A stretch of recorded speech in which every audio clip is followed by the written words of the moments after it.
Faut me dire là parce que, oh bon, et là ça va? Attends, je contrôle les photos. Là-bas? Bon, en avant.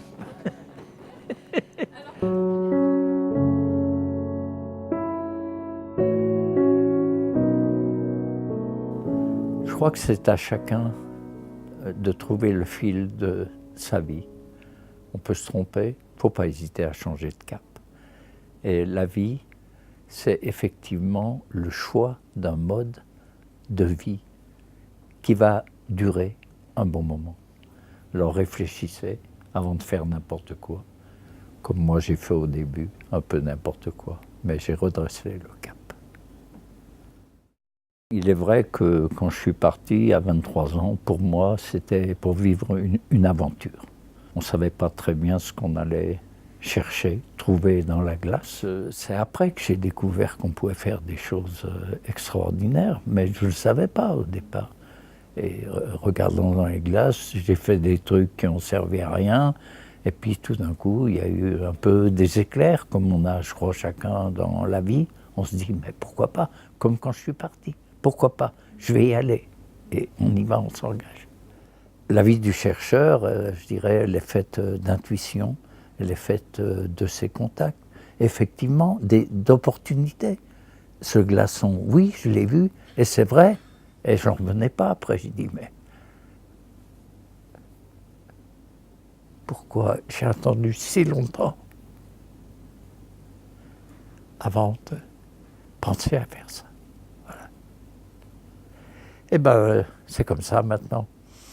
Donc on ne peut pas dire, oui, bon, on travaille dans une certaine direction. Et après, il y a le hasard, les rencontres, le type de réflexion qu'on a. Ça ne se gouverne pas, ça. Mais la chose que j'ai apprise tout de suite sur place, c'est que tout seul, on ne peut pas faire grand-chose. 3 hommes dans une petite baraque, coupés du monde. Là, on découvre vraiment ce qu'est la solidarité. La science, c'est un peu pareil. Il faut avoir des idées, mais on n'est jamais tout seul non plus. Il faut faire ça ensemble, en parler, communiquer. Et il faut essayer de comprendre ce dont la société a besoin de la part des chercheurs. Et il reste beaucoup de choses à faire. À ce moment où on a l'impression que ça déraille un peu pour la vie sur notre planète. On ne se rend pas compte sur place de l'état de la planète. Parce que nous, ce qu'on voit sur place, par exemple, ce sont les aurores.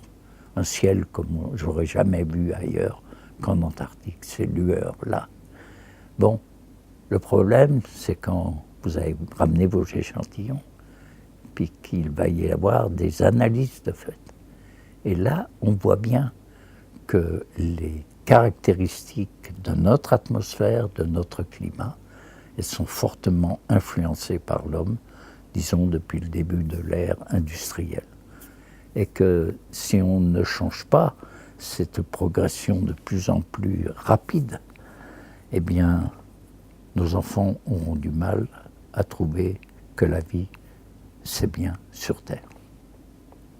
Tout le monde sait maintenant que les migrations des gens sont dues au climat. Il y a des milliers et des milliers de personnes qui déménagent, qui vont ailleurs, parce qu'ils ne peuvent plus vivre là où ils étaient à cause du climat. Donc c'est devenu quand même plus qu'une hypothèse, c'est une réalité. Il y a des milliers et des milliers de gens qui voyagent, qui s'en vont à cause du climat, qui vont vivre ailleurs.